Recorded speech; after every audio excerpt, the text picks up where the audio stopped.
शुभ सकाळ जय जगन्नाथ दर्शक बंधु आज होछि रविवार अगस्ट मास 2 तारिख तो आसतु जानिबा आज देश विदेशर केतोटी गुरुत्वपूर्ण खबर ता पूर्व एमिति लेटेस्ट न्यूज देखिबा पाई चैनल टिकु सब्सक्राइब करी पाखरे थिबा बेल आइकन टिकु ऑन करे रखंतु प्रत्येक दिन एही परि गुरुत्वपूर्ण खबर सर्वप्रथमे जानिबा पाई तो चलंतु डेरी न करी देखिबा कोन रहिछि आज गुरुत्वपूर्ण खबर।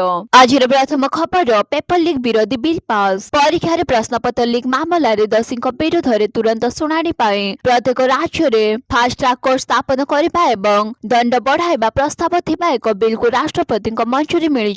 शुक्रवार जारी होइतिबा गजेट विज्ञप्ति आईन मंत्रालय कहिछि जे संसदर उभय सदन रे एही सप्ताह आरंभ में पारित हेबा परे राष्ट्रपति द्रौपदी मुर्मू सार्वजनिक परीक्षा संशोधन बिल 2026 को अनुमोदन करिसंती। एवं प्रश्नपत्र लीक मामलार तदंत 2 मास मध्य शेष करने को पड़िबो। एही आईन अनुसार परीक्षा प्रश्नपत्र लीक किंबा अन्य उपाय सामिल व्यक्ति को सर्वनिम्न 5 वर्ष एवं सर्वाधिक 10 वर्ष पर्यंत जेल दंड मिल पारे। यह सर्वाधिक 50 लाख टंका पर्यंत जरिमाना लागि पारे। जदि कौनसी संगठित अपराध रे प्रश्नपत्र लीक किंबा परीक्षा अनियमितता करा जाय तेबे संशोधित आईन रे सर्वनिम्न 7 वर्ष जेल दंड एवं सर्वाधिक 10 कोटी टंका पर्यंत जरिमानार व्यवस्था रही। परवर्ती खबर एमानकु मिलिबो पीएम किसान टंका। प्रधानमंत्री किसान सम्मान निधि योजनार परवर्ती अर्थात 24तम किस्ती को अपेक्षा करथिबा कृषक मानक पाए एक गुरुत्वपूर्ण अपडेट सामना को आसीछि।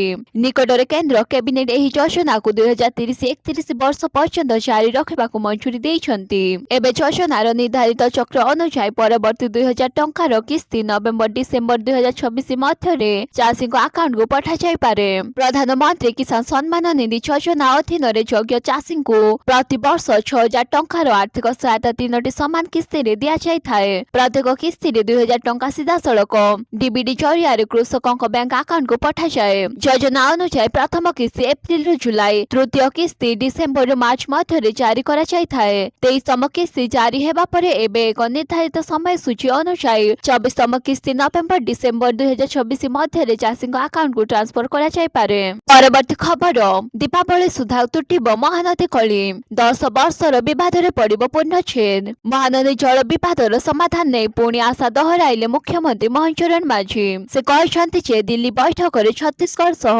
सौहार्दपूर्ण आलोचना होइछि। ओडिशार स्वार्थ अधिकार चाषी कूलर हित को गुरुत्व दिया जाइछि।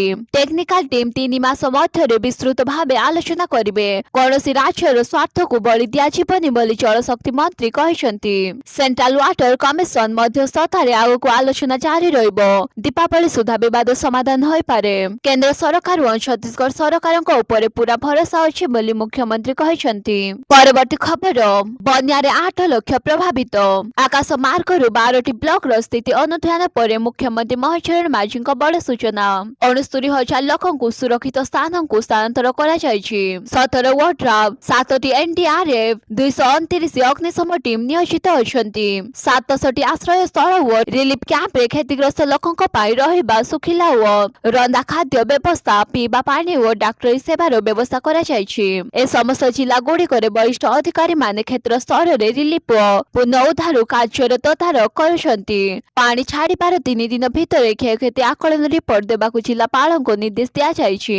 आकलन पर तुरंत कृषि व घर भंगा इत्यादि क्षेत्र रे सहायता पैकेज दिया जिबो बोली मुख्यमंत्री कहछंती। मुख्यमंत्री कहछंती जे चलित बन्या रे सतर्कता पदक्षेप निया जायछि। एथि जोगु बड़ विपର୍ଯ୍यय को टळी दिया जायछि। भारकपी ऊपर नजर रखा जायछि। पानी छाड़िलाणी धीरे धीरे स्थिति सुधुरुछि। एसडीआरएफ रु 26 कोटी टंका मंजूरी करा जायछि। बन्या परिस्थिति स्वास्थ्य मुकाबिला पाई सरकार प्रस्तुत अछंती बोली मुख्यमंत्री कहछंती। परवर्ती खबर राज्य सरकार चाउल बंटन को नै कोनोसी समस्या नथिबा स्पष्ट करिसंती खाद्य जोगाण मंत्री कृष्णचंद्र पात्र। चाउल बंटन को नै विभिन्न स्थानरु आसिथिबा अभियोग संपर्क रे प्रतिक्रिया रखि मंत्री कहछंती जे जुलाई मासरे चाउल बंटन करा जाय सारिछि एवं एथिरे कोनोसी असुविधा नाही। मंत्री कहछंती वर्तमान राज्यर विभिन्न अंचल रे वर्षा व बन्या परिस्थिति को दृष्टि रही सरकार पूर्वरु आवश्यक पदक्षेप नेइछंती। बन्या प्रभावित अंचल लोकों को कोनोसी प्रकार खाद्य संकट न हेबा पाई समस्त जिल्ला रे पर्याप्त परिमाणर चाउल मजबूत रखा जायछि। से आहुरी कहछंती जे अन्नपूर्णा योजना कार्यकारी हेबा परे उपभोक्तांक घरे पर्याप्त परिमाणर चाउल उपलब्ध रहिछि। तेणु चाउल अभाव को नै चिंतार कोनोसी कारण नाही। राज्यर कौनसी स्थान रे चाउल बंटन रे बाधा सृष्टि होई नथिबा बेले समस्त योग्य हिताधिकारी निकट रे सरकारी सहायता सुनिश्चित करबाकू सरकार प्रतिबंध बोली मंत्री कृष्णचंद्र पात्र कहिसंती। परवर्ती खबर कटक रे बन्या विभीषिका उजुड़िला सोनार फसल। कटक जिल्ला रे बन्या स्थिति संगीन हेलानी। लगातार वर्षा व नदी जलस्तर वृद्धि जोगु जिल्लार 40 गाँव बन्या पानी पशिछि। कटक परिवार छुड़ी कुहाଯାଉଥିବା आठगड़ व बांकी अंचल रे चाष जमी रे आउ किछि नाही। सबु फलंती गछरु परिबा धोई नेछि महानदी। चाषी को आखि सामना रे सेमानको सुना फसल उजुड़ी जाइछि। सेहि परि आरंभरु धान चाष भी क्षतिग्रस्त होइछि।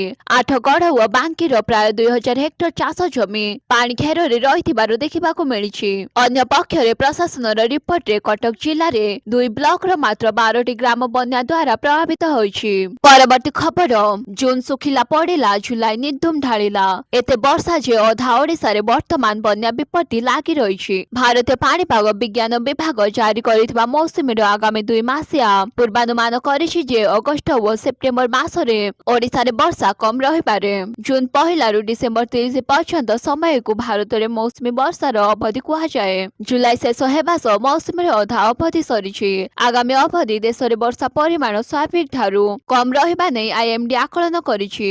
ए पूर्वानुमान चित्ररु जणा पडुछि जे अगस्त मास रे भारत रे मुख्यतः वर्षा नियंत्रित रहिबो। केवल उत्तर पश्चिम एवं उत्तर पूर्वर किछि अंचल रे अधिक वर्षा होई पारे। परवर्ती खबर भोटर तालिका संशोधन पाई समय वृद्धि। अगस्त 19 भितरे दाखल करिबे दाबी पत्र।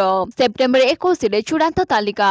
ओडिसा रे चालिथिबा स्वतंत्र संगठन संशोधन 2026 पाई भारत निर्वाचन आयोग संशोधित कार्यसूची जारी करा जायछि। 1 जुलाई 2026 को योग्यता तारीख भावे धार्य करा जाय भोटर तालिका को अधिक सटीक व त्रुटि मुक्त करबा पाई एही संशोधन करा जाउछि। नुआ कार्यसूची अनुसार 5 जुलाई रु 19 अगस्त 2026 पर्यंत भोटर माने नुआ नाम अंतर्भुक्त किंबा तथ्य संशोधन पाई दाबी व आपत्ति दाखल करि पारिबे। सेहि परि 5 जुलाई रु 17 सेप्टेम्बर 2026 पर्यंत दाखल होइथिबा समस्त दाबी व आपत्तिर शुणाणी करा जाय निष्पत्ति नियाजिबो। एहा परे 21 सेप्टेम्बर 2026 रे चूड़ांत भोटर तालिका प्रकाश कराजिबो। परवर्ती खबर आसंता 3 रे अभियोग शुणाणी बंद। अगस्त 3 तारिख रे मुख्यमंत्री जन अभियोग शुणाणी कार्यक्रम बंद रहिबो। मुख्यमंत्री अन्यान्य गुरुत्वपूर्ण कार्य थिबारु आसंता सोमवार मुख्यमंत्री जन अभियोग शुणाणी बंद रहिबो। एने साधारण प्रशासन व साधारण अभियोग विभाग पक्षरु सूचना दिया जायछि। तेबे मुख्यमंत्री अभियोग शुणाणी रो परवर्ती तारिख जनसाधारण को संवाद पत्र तथा अन्य गणमाध्यम जरिया रे जणाई दिया जिवो। ए संपर्क रे साधारण प्रशासन व साधारण अभियोग विभाग पक्षरु सूचना दिया जायछि। परवर्ती खबर बन्या जोगु 18 जिल्लार चाष खेती।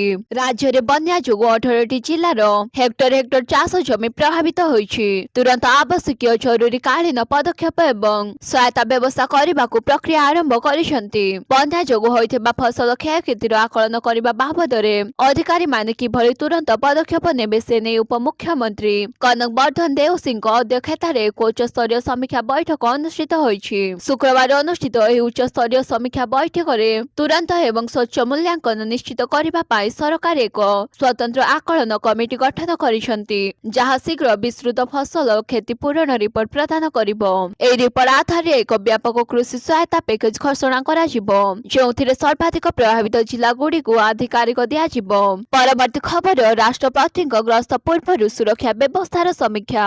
ओडिशा ग्रस्त रे आसुचंती राष्ट्रपति द्रौपदी मुर्मू। आसंता अगस्त 3 रु 5 तारिख पर्यंत महामहिमଙ୍କ ओडिशा ग्रस्त कार्यक्रम रहिछि। एही अवसर रे 4 तारिख पूर्वाह्न भुवनेश्वर रेल स्टेशन ठारू ब्रह्मपुर अभिमुखे ट्रेन जोगे ग्रस्त करिवे। एहाकु दृष्टि रखी राष्ट्रपतिଙ୍କ ग्रस्त को सुरक्षित सुव्यवस्थित एवं श्रृंखलित भावे सम्मान करबा निमंते शुक्रवार राज्य आरक्षी महानिर्देशक जगेश बहादुर खुरानियाଙ୍କ अध्यक्षतार एक उच्च स्तरीय प्रस्तुति बैठक अनुष्ठित होइछि। सुरक्षा व्यवस्था को अधिक कड़ाकड़ी करबा पाई कार्यक्रम स्थल एवं वीवीआईपी यातायात मार्ग रे सुरक्षा बलय प्रस्तुति कराजिबा वैषयिक जांच व आंटी सापटा जांच संपूर्ण सतर्क व प्रस्तुत रहबाकू निर्देश दिया जायछि। परवर्ती खबर ऑपरेशन सिंदूर को नै ट्रम्प देले सांघातिक बयान। तारिफ चेतावनी परे घटिला भारत पाकिस्तान युद्ध।